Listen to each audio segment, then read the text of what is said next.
and welcome to Jigsaw Shed. Now Dremel set a challenge to the Misfit Makers, past and present, to create a Dremel Derby racing car. And the design could be whatever we wanted, out of whatever material, but we had specific instructions in terms of heights, width and ground clearance and weight. Now, I was initially planning to do this with a motor saw, but given all the parts that's being cut out on the laser, it was going to take me a very long time, and time was one thing I did not have. So I did my design in Fusion 360 and then exported it into Lightburn and started to create the design. Now, in the first images, I don't know if you could see what the design is based on, but hopefully that will become clear as the project continues. Now, this was a fun part. It's like that satisfaction you get from punching out all the little Airfix model parts as you're building that. So, same thing here. There was a few bits where I had to cut them out, and then just the tiny holes, I was just using whatever I was going to use for the axle, the little stainless steel rod, to poke out the little holes. And then it was just a question of piecing the whole puzzle together.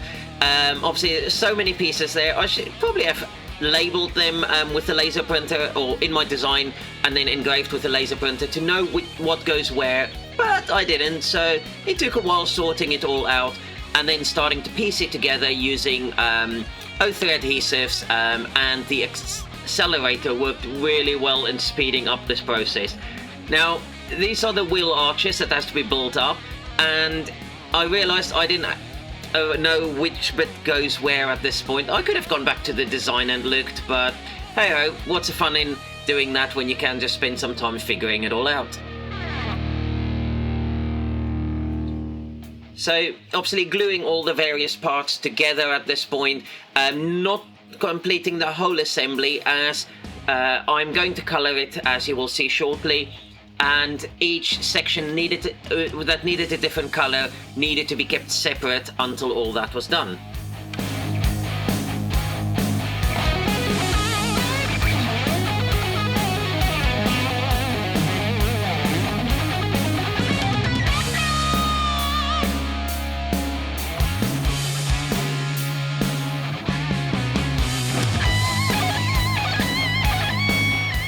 So now when it came to the doors of this little car, I was only supposed to make an engraved line with the laser, but I forgot to change the settings and it cut them out. But the O3 adhesive, CA glue and accelerator worked really well at gluing this back in and keeping it in place, given the fine cut that the Elga Laser 5-watt DIY laser gave. And then it was on to staining with chestnut spirit stains. Using an airbrush, I applied various colors. So initially I started with a black color, then realized actually I should have started with the lightest color first and then build up, because I had to clean the airbrush after having used the black. So I will then reverse the process shortly after cleaning the brush to then start with the lightest color first. But I'm going for a sunburst effect here, and you will see how that turns out.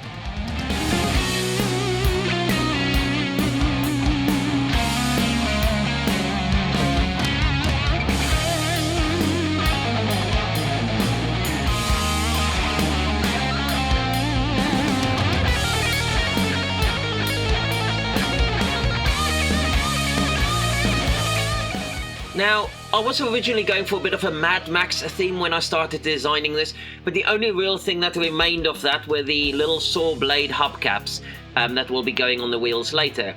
The light blue color was for the windows, but then I also did the roof, wheel arches and base in a bluish shades as well.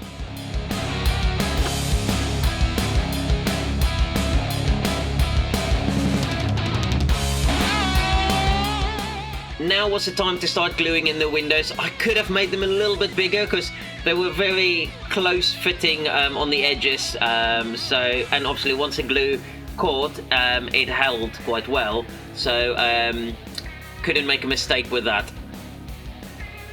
But I was really pleased with how it turned out and the effect that it created. Now, this was a fiddly bit. I had little door hinges that needed to go on and wing mirrors, but they almost kept wanting to stick to the tweezers as well.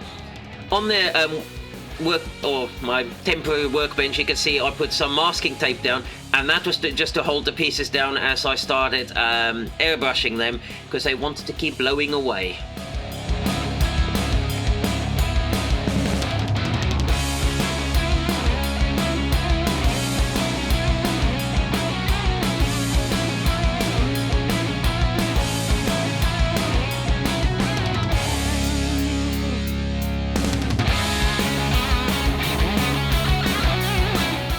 Now the little wheels were model aircraft wheels. They were very light and perfect for what I needed, but despite ordering them with the exact same measurement as the stainless steel little bars I've got, they needed to be made a little bit wider so that the bar could poke through. And then obviously just the hub going on, just measuring it out to figure out exactly the exact length I need to make sure that the wheel isn't stuck up against the car as well. And then just using the 8060 with a metal cutting wheel to cut the bars, clean up the edges nicely, and then one more, and then I've got my axles done. Now I used CA glue initially, tried to for the hubcap to the wheel, which will then basically hold it in place. But that didn't work so well, and hot glue actually worked a lot better, just keeping those two together. The hub cap was glued onto the axle with CA glue though, and it worked perfectly.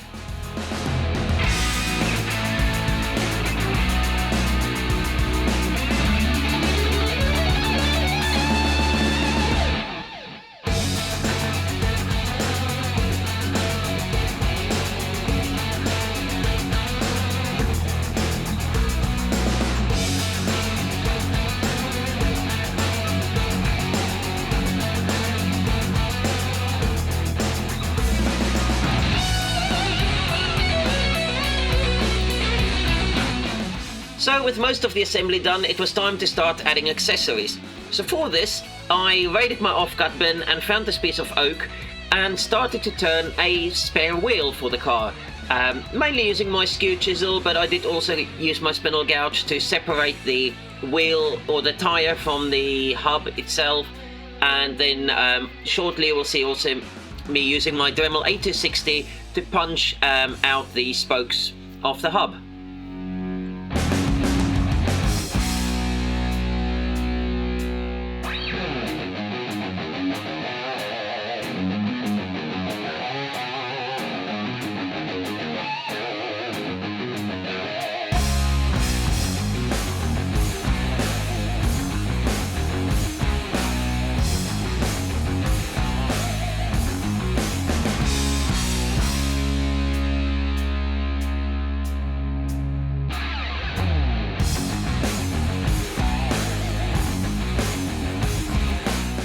And then a quick part off with my parting tool, and cleaning it up, making it look a bit nicer there. I could have been a bit more precise in where I put my holes, but I was just eyeballing them, and for the purpose of this project it was absolutely fine.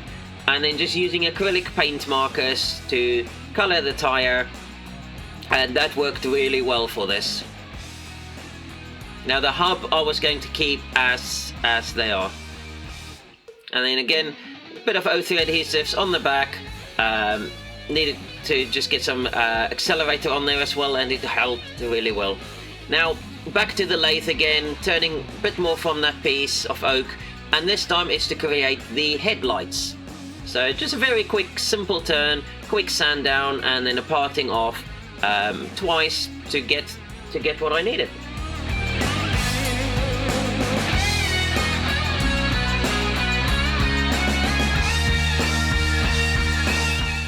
Now again, I used the acrylic paint marker, the yellow one, to colour these. It didn't work so well, though the paint wouldn't hold, so I painted it, wiped it off, painted it, did that a few times till the colour changed enough that it worked nicely for the headlights. But it didn't give quite the bright shade of yellow I was after.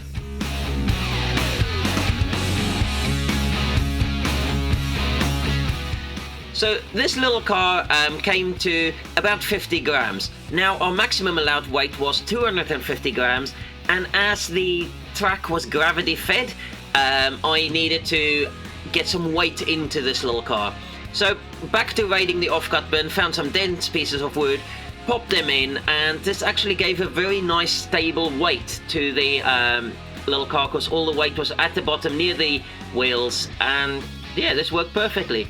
And then it was just time to glue in the roof, get that done.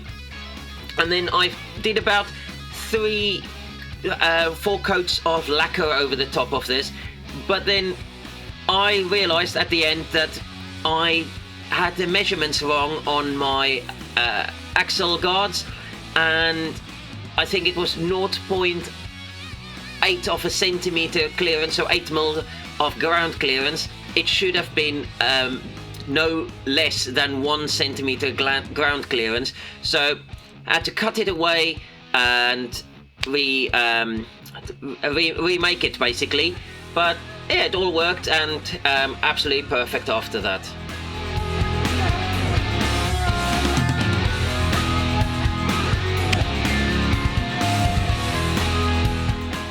And then using acrylic a paint marker again, I was able to color it in. The glue did mean it didn't cover it as well, but then it looked like used skid plates. So this piece was to be sent off to Dremel, so I needed to package it really well. So grabbing a box that was lying around that was a perfect size for it, and then some offcuts of ShadowFoam that I still had. So I started the process of cutting it out and creating the shape in the foam. And again, the ShadowFoam is great for this sort of thing. Cuts away really nicely into the different layers, and you just peel them away.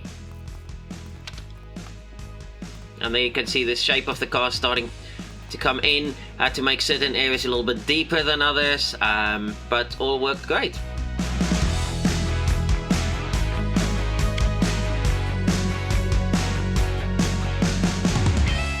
And now the lid needed to recess as well, and initially I messed up with the orientation of the vehicle. It should have faced the other way, so switch it around. No, so of course this was just so that obviously can fit nice and flush together and keep it secure.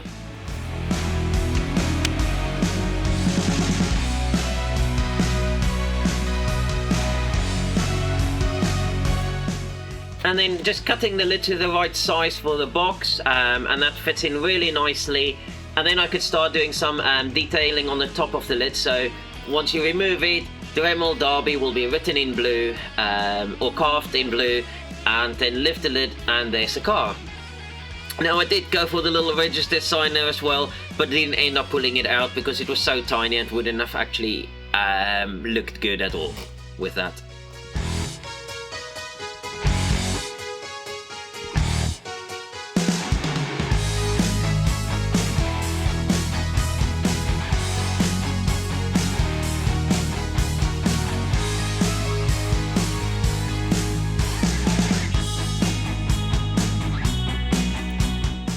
And there you go, the Dremel Derby racing car project is complete. Now the car moves really well with just a gentle push, and with the extra weight in there, and it was ready to be sent to Dremel. Now they've already received it, the race has been run, but it was a lot of fun doing this project and looking forward to doing similar things in the future. Now I hope you enjoyed that. If you did, give the video a thumbs up, leave me a comment down below, and remember to subscribe to my channel if you've not done so yet. And I hope to see you next time. Take care.